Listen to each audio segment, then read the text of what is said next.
Hello and you're welcome to Business Daily on Trust TV. My name is Chamon Dabeng and I will be your host. On Business Daily, we take a look at stock market reports from around the world, catch you up on business news, and also discuss major economic policies and how they affect the average Nigerian out there. But before we get into all of that, let's take a look at the headlines for today. Now, according to the federal government, Nigeria recorded 3 trillion naira in economic losses due to heavy rains. And on the Naira redesign, CBN has been able to recover 1.9 trillion naira in 2 months. More to come on these stories later on, but first we'll be getting into the equities market watch right after the break.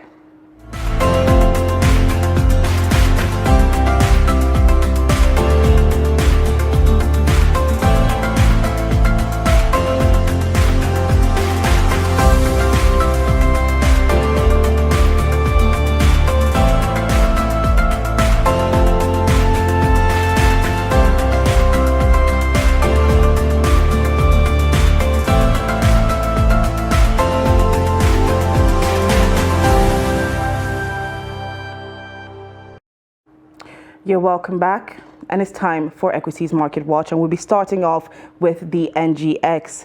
Now, NGX closed with 53,157.83 basis points, which is a 0.95% increase from yesterday's figure. There was a total of 4,332 deals with a volume of 201.35 million, valued at 5.66 billion naira, and an equity cap of 28.953 trillion naira. And we're going to be moving on to the African market. Now, the JSC, which is Joburg's Bourse, closed at 80,324.88, which is lower than yesterday's figure. Yes, it's down by 0.58%, and GSC, pardon me, which is Ghana's Bourse, closed at 2,429.55, also still going down from yesterday's figure. That is 2.89%. Let's take a look at the U.S. market. Now, for the U.S. market, many investors out there are actually hoping for an easing ahead of the Federal Reserve meeting, which is coming up on Wednesday. But so far, there have been quite a few mixed economic signals, so a lot of investors don't really know where to place themselves. So let's take a look at the market. Now, Dow Jones is down by 0.77%, closing at 33,717.09, and SP 500 40,017.77. That's down by 1.30%, and Nasdaq is down by 1.96%, closing at 11,393.81 basis points. Moving on to the European market, and we're starting off with the FTSE 100, which closed at 0.31%. CAC 40 closed at 0.02%, and DAX at 0.21%. As you can see, there's been a lot of declines in the European market, and this is mostly because European stocks markets extended losses on Tuesday as caution dominated sentiment ahead of key policy decisions from major central banks this week, like the European Central Bank, the Bank of England, as well as the Federal Reserves. Now, moving on to the Asian market. Now, Nikkei closed at 27,327.11, down by 0.39%. Shanghai, 3,255.67, down by 0.42%. And Kospi is down by 1.35%. Moving on to commodities, and we're starting off with Brent. Now, Brent is down by 0.72%, selling at $84.29 a barrel. And silver is also down by 1.89%, selling at $23.29, and gold is selling at $1,909.03, also down by 0.76%. Wheat to 747, down by 0.76%, and cocoa 2,611, down by 0.61%, and palm oil $3,843 is down by 2.39%. Once again, we're seeing the hit coming from so many of these the slew of policy committee meetings that are supposed to come up, and is really affecting a lot of the prices that we're seeing out there. Now, let's move on to the crypto watch and Bitcoin. Yes, we're seeing a bit of green in the cryptocurrency as Bitcoin is up by 1.11%, selling at $22,950.52, and Ethereum $1,622 14 cents, up by 1.62%, and Binance selling at $311.04 is also up by 1.76%. And that is all for the Equities Market Watch. Coming up next is Business Roundup. According to the most recent statistics, as of November 25th, 2022, the Minister of Humanitarian Affairs, Disaster Management and Social Development, Sadia Umar Farouk, revealed that the median estimate for the overall direct economic losses from the 2022 flooding was $6.68 billion, an equivalent to 3 trillion naira. The damages include residential and non-residential properties and building contents, as well as damage to infrastructure, productive sectors and crops. She stated that while overall the estimated median damages were less than the PDNA assessment from 2012, some localized locations had bigger impacts than in 2012 and previous seasons like 2018.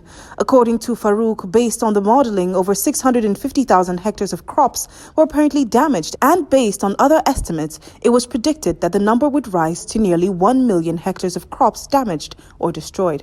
Following the redesign of major denominations of Naira notes and cash swap program, the Central Bank of Nigeria says it has recovered 1.9 trillion naira in currency from outside the banking system in just 2 months. The governor of the central bank, Godwin Emefiele, said this as part of his comments following a meeting with President Muhammadu Buhari. Following the introduction of new Naira notes, Emefiele pointed out that the Apex Bank had been able to lower the amount of cash outside the banking system from a staggering 2.7 trillion naira to 900 billion naira.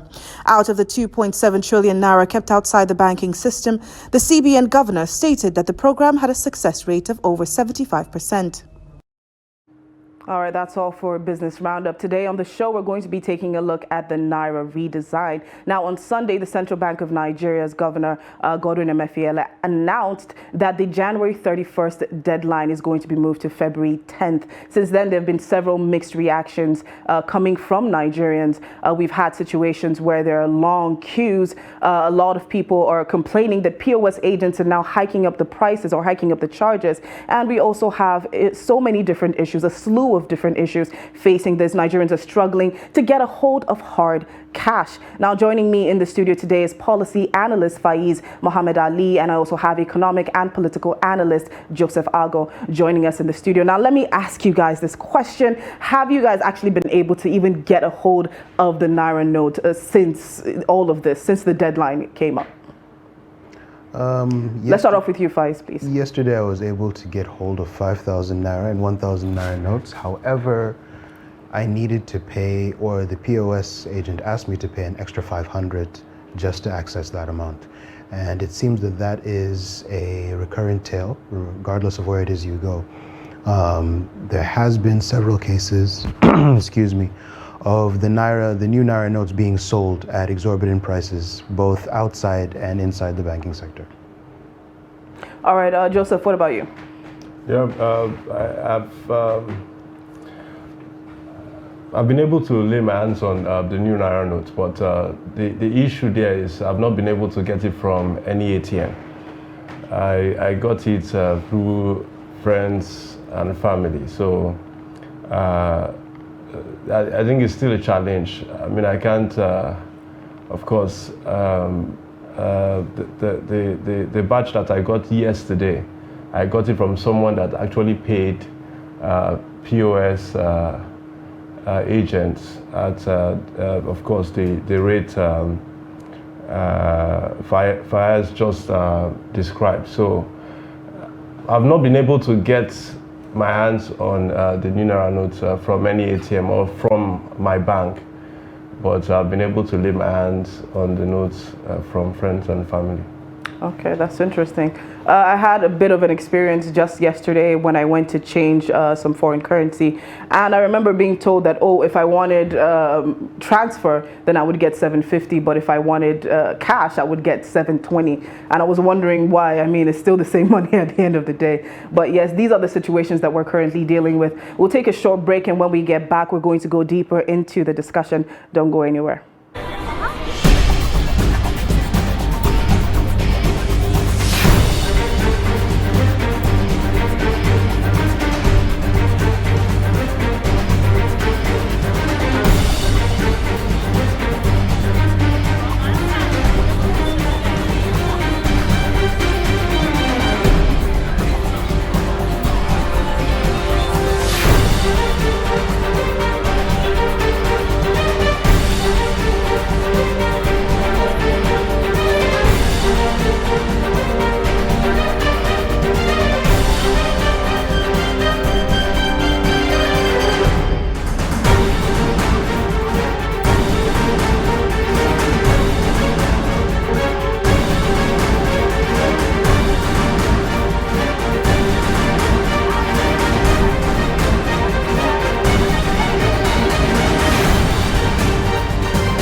documenting the Nigerian story.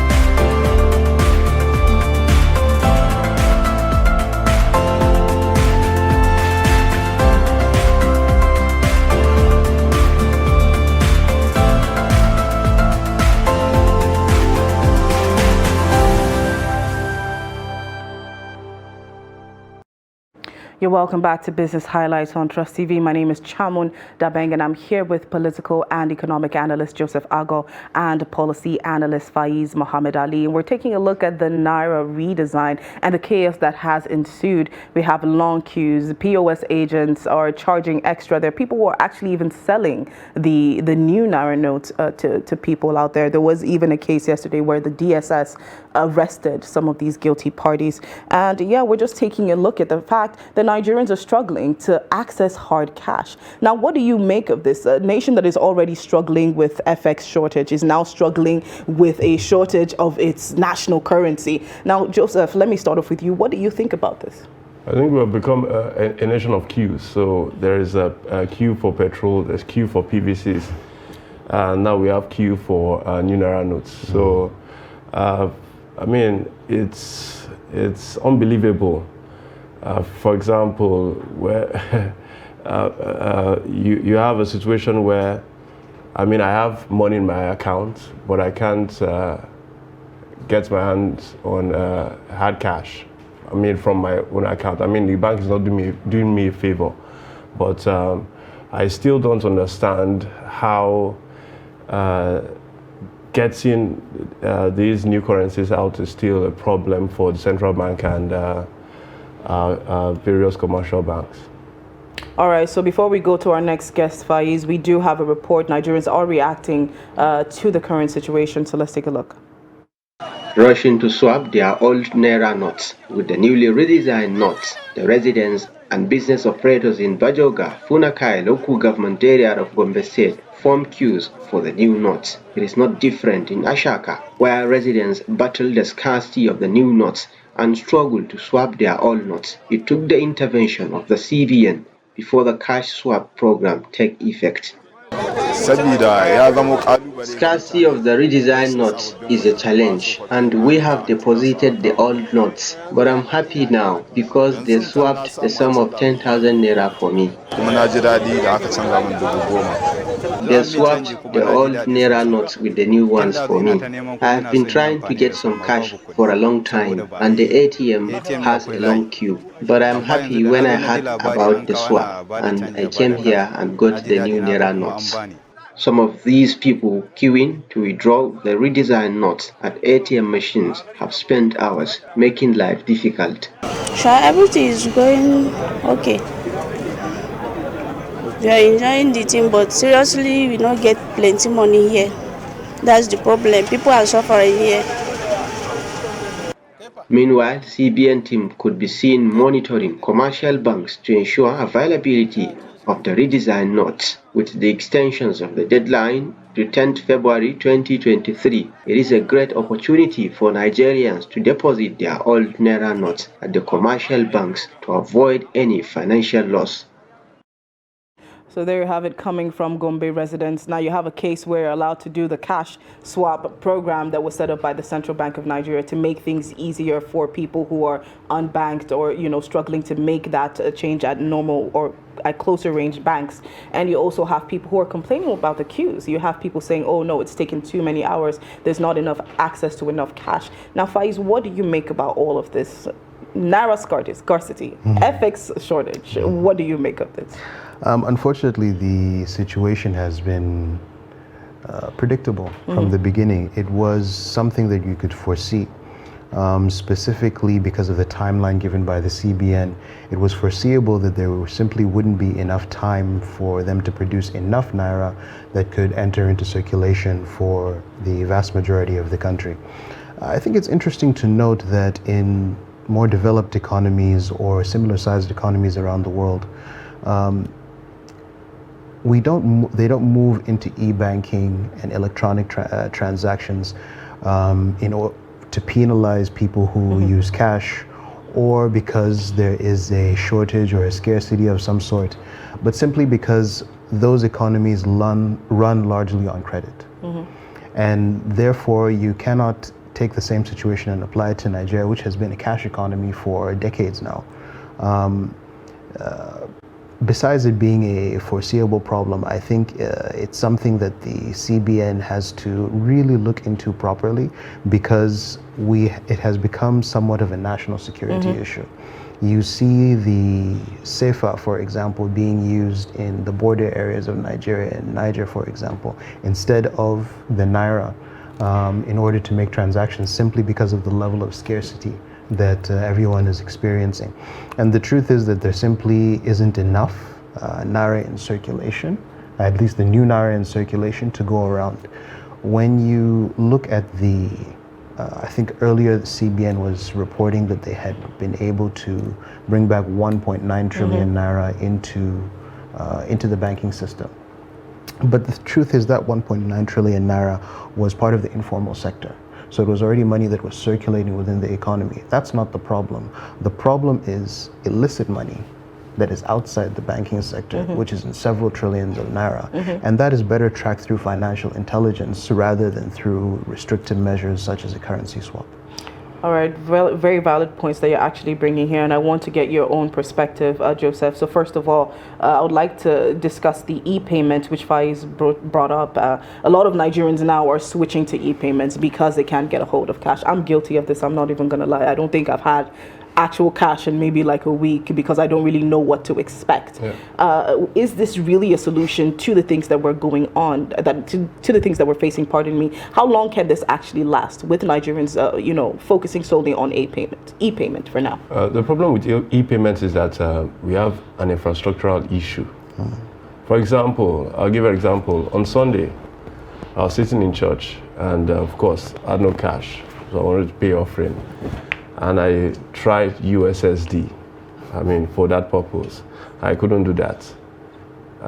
Because many people are opting for that same option. Yeah. So with the, let me just, on Sunday, a particular bank was trending because they had all their ATMs were dispensing the new Naira notes.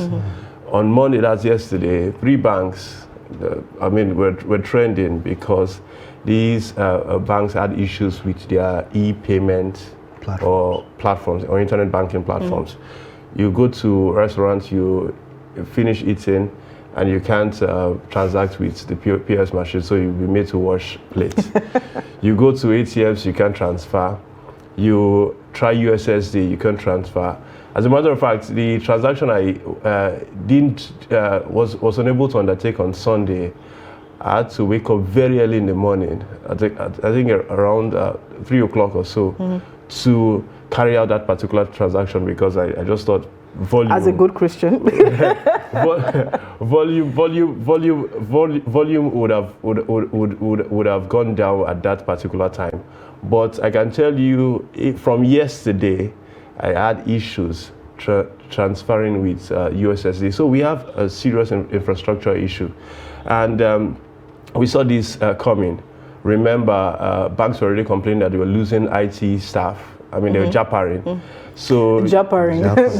So you have these issues, and you're forcing Nigerians to go cashless.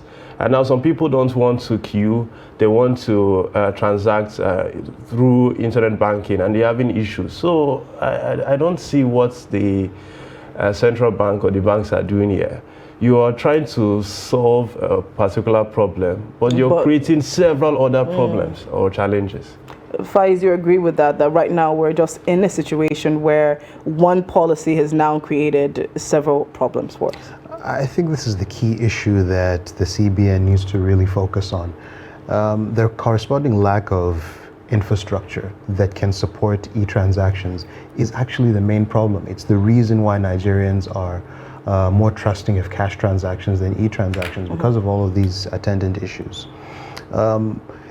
One has to consider that the only reason that there are so many POS agents all across the country is precisely because of this lack of financial infrastructure. There aren't enough bank branches, there aren't enough ATMs, there isn't as many bank branches or financial institutions as possible within the rural areas of Nigeria, and that makes cash a much more attractive avenue for people to transact with. I think without creating avenues to solve this particular problem, cash scarcity is only going to continue. All right, so taking a look at this entire situation with this cash scarcity, with e-payments, people turning to e-payments, what are the implications of this? What are we looking at if this persists? I mean, already we're seeing racketeering, see POS agents taking advantage of the situation. I mean, some ordinary Nigerians are already taking advantage of the situation. I was just passing by because at Zero, that was not going to queue, stand for long. I was trying to get cash. So just passing by because just walking by, I saw a situation at a particular bank, I mean, around where they had their ATM machines. And you could see people that were able to withdraw, come to the back of the line and sell that cash to people that are growing impatient. So there's already racketeering. People are already taking advantage of the situation. I can tell you, I mean, this is not rocket science. There are bank officials that at the close of work yesterday took some new Naira notes, put it in their bags, and took it to some VIP customers that they, in their houses. I mean, we saw videos of people throwing bundles of new Naira notes at weddings. There was one particular video. There was even a soldier escorting or guarding that particular individual. So people would definitely take advantage of this sort of situation. We have seen it with petrol, how young men will come from the corners with jerry cans and sell black market. So people will take advantage of the situation, banks will take advantage of the situation, and ordinary individuals, of course, will take advantage of the situation. All right, Faiz. Now we've seen the House of Assembly, House of Reps. Now they're requesting that the deadline be shifted to till around June. Now, what do you make of this? There's been a bit of a back and forth with the House of Reps and the Central Bank of Nigeria. Who do you think is going to TKO at the end of the day?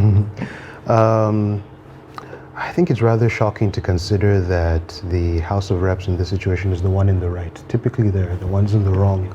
But I think they are right in considering that the time frame simply isn't amenable to achieve the CBN's goals. And I don't believe that this 10-day extension is going to end at this 10 days. It's going to have to be extended even further. How much, of course, is going to be left up to the officials to decide. But the extension needs to be longer in order to allow for both financial institutions and the general public to acclimatize to these new changes. All right, thank you very much. Unfortunately, we don't have enough time. But at the end of the day, the CBN has been going on sensitization campaigns. And I hope they do continue with this up until the deadline, whichever it is going to be, whether they're going with the House of Reps or they're going to maintain their stance this time around and stick to February 10th. Well, we've come to the end of our show for today, and I would like to thank my guests in the studio. Thank you so much, Joseph.